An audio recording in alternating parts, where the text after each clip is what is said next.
Ladies and gentle gamers, welcome back to To Be Determined. In today's video, we're going to go over the brand new Tarantula Tier 5 update that just dropped on the main server. So if you guys enjoy, make sure to drop a like, smash the sub button, and let's jump into it. So if we go over here and talk to Maddox in the hub, you will notice the very first thing that has been added is, of course, in Tarantula Slayer, Tarantula T5. It has 10 million health and does 3,500 damage per second, and you'll notice all of its abilities here are different than the previous tier 4's abilities, and that's because the tier 4, tier 3, 2, and 1, all of the Tarantula Slayers have been changed, so they all work differently now. So the T3 and below, it is still meta to use magic damage against them, but T4 becomes immune to magic damage for the rest of the fight after it is at half health, and the same thing for the Tarantula T5. So the meta is going to be to use melee weapons, of course, against these since you can't do magic damage. I'm planning on coming out with a guide for fighting the boss itself in the next couple of days, but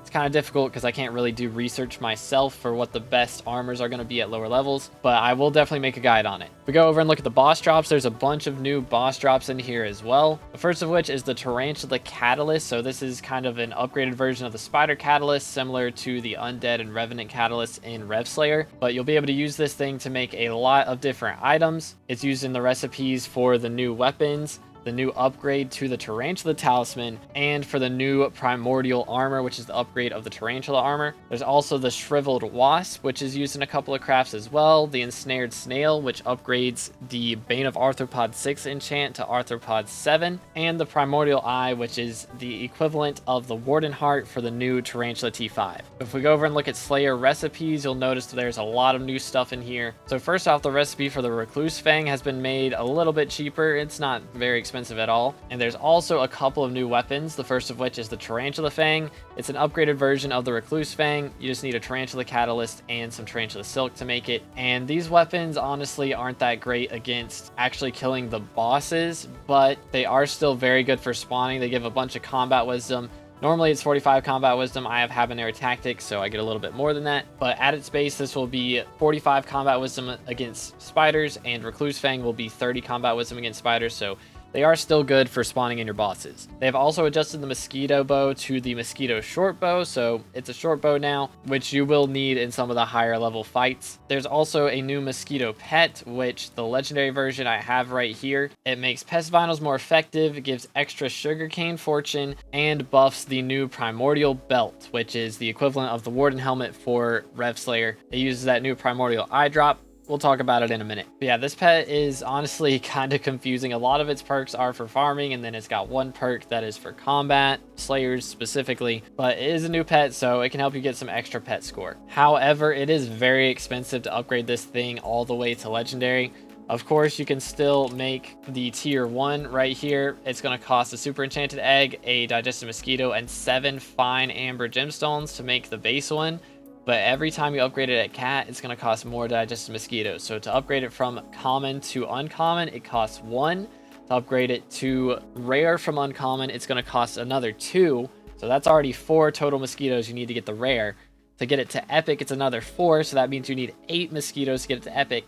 And to get it all the way to legendary, it's going to be another 8. So 16 total mosquitoes to get the legendary mosquito. As you can see, digested mosquitoes have gone up a little bit in price, but I think a lot of people don't realize that you need them for this pet, or they just don't care because the pet's not that good. So if you're trying to go for SkyBlock XP, it is something to go for. But other than that, Digested Mosquito does have one other new use. The Tarantula Ring is an upgraded version of the Tarantula Talisman, and to get it, you will need a Tarantula Catalyst, a Digested Mosquito, a stack of Soul String, and a stack of Tarantula Silk, and of course the Tarantula Talisman. So it just means you do an extra 5% damage on every 10th hit. Not a crazy buff, but it is some extra magical power to go for. Another item they added is the Sting. So this is the maxed out version of the Recluse Fang. So you upgrade to Tarantula Fang and then the Sting. You'll need 4 Shriveled Wasps, which are going for about 35 to 40 million coins at the moment. So this thing's a little pricey, but again, it's not that great against actually damaging the spider boss itself. It is very good for spawning in the spiders though, so it'll help you get those spawns in a little faster, and I think it'll do enough damage as well if you've got a decent setup to possibly be able to one-tap the flaming spiders in the burning desert on the Crimson Isle, which should be faster for spawning than using the Tarantula Fang in the Voracious Spider's Den. So it is still going to be a good item to go for. It does also go in museums. So if you care about SkyBlock XP, then it does go in there. There is also a new Tarantula tier 12. So to get this, you will have to go upstairs and talk to the bartender. So over here, he is going to have the Tarantula 12 upgrade stone, which pretty similar price to the Rev Minion upgrade stone. So it's not the most expensive thing to go for. They did also change the spider egg mix in to give crit damage now instead of the dodge chance or whatever it was before. So should be a little bit more useful. They did also change the ability on the scorpion foil. So now it's just a normal right click ability that makes you do more damage on your next hit, instead of having to go through all those ticks or charges or whatever it was that I had before. So it's a much more reasonable item now. There is also the Primordial armor, the new upgraded version of the Tarantula set. So you can see the base Tarantula set here for the chest plate is going to be 120 health, 100 defense, and 100 intelligence, whereas the upgraded version has 150 health, 115 defense, and 110 intelligence, plus a little bit of crit damage there as well. Plus the extra bonus down here, healing reduction is less effective on you, is buffed from 25% to 50%. So basically what this is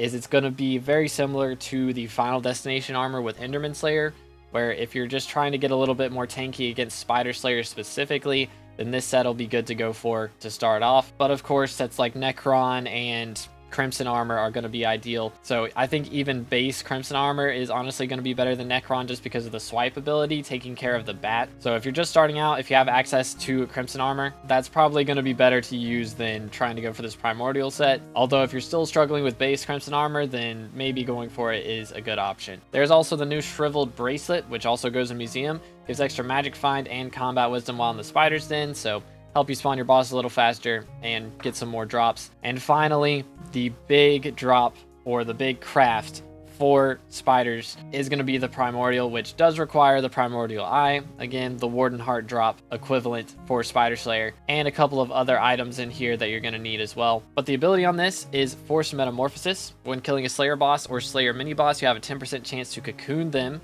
which basically means they'll respawn. So this is just going to make your boss spawns go by a bit faster. I have heard that it is bugged right now, so if you do cocoon a Slayer boss, then it will not go through your auto pet rules for when the Slayer boss spawns. So it's just going to spawn in the boss and have your pet that you would normally have whenever you are spawning to be equipped, instead of spawning in the pet that you have to spawn in whenever the boss itself spawns in. So it does mess with pet rules a little bit, but it is the new best in slot item for dungeon belts and pretty much everywhere that's combat related.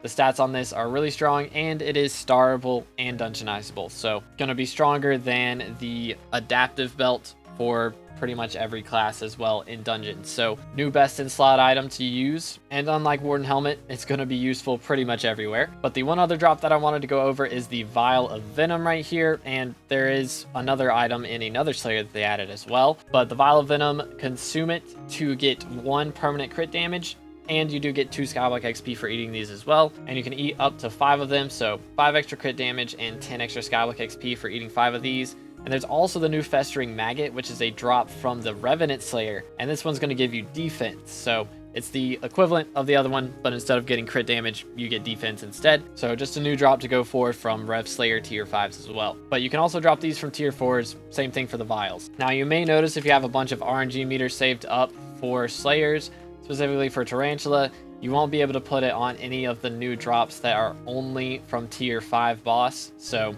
tier 4 and below, all these items you can put your RNG meter on, so Vials of Venom or Tarantula Catalyst, etc.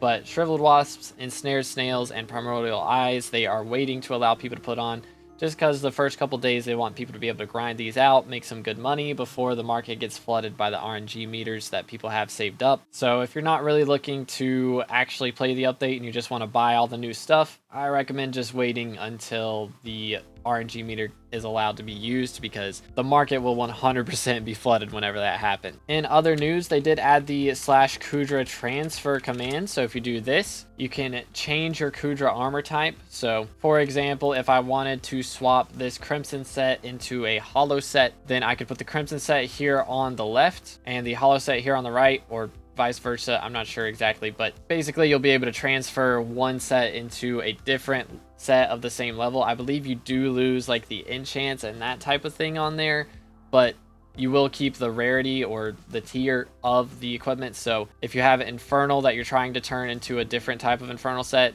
it will stay Infernal. It'll just lose like the recoms and the reforges and the enchants, that type of thing. But you can just do that command /Kudra transfer, or you can just go ahead and talk to the NPCs over on the Crimson Isle for whichever faction you're in.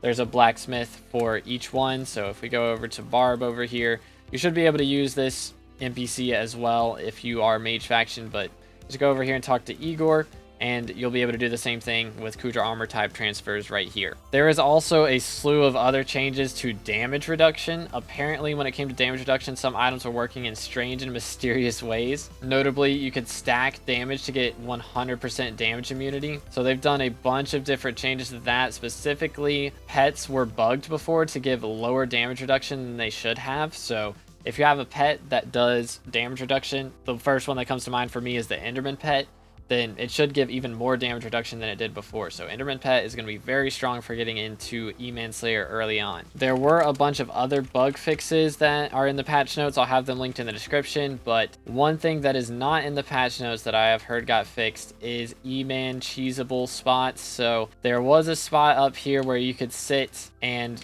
just let someone else spawn your E-Man, or you spawn your E-Man and then let someone else kill it. And you could just sit up here and let them kill it to do your E-Man carries and stuff like that. But now you can go up to this spot right here, but I don't think it's going to work the same, because actually, never mind, you can't. There's border blocks right there. So doing E-Man T4 carries, if you were a carrier or if you were someone who wanted to get carried in E-Man, I'm sure there will be a new spot discovered at some point, but this one isn't going to work anymore. But that is everything for the Tarantula Tier 5 update. Again, I'll try and have a guide out for Tarantula Slayer out in the next couple days, but again, I'm gonna have to have some other players do some research for me and tell me what works for them. So hope you guys enjoyed, and I'll see you in the next one. Have an amazing rest of your day, and God bless.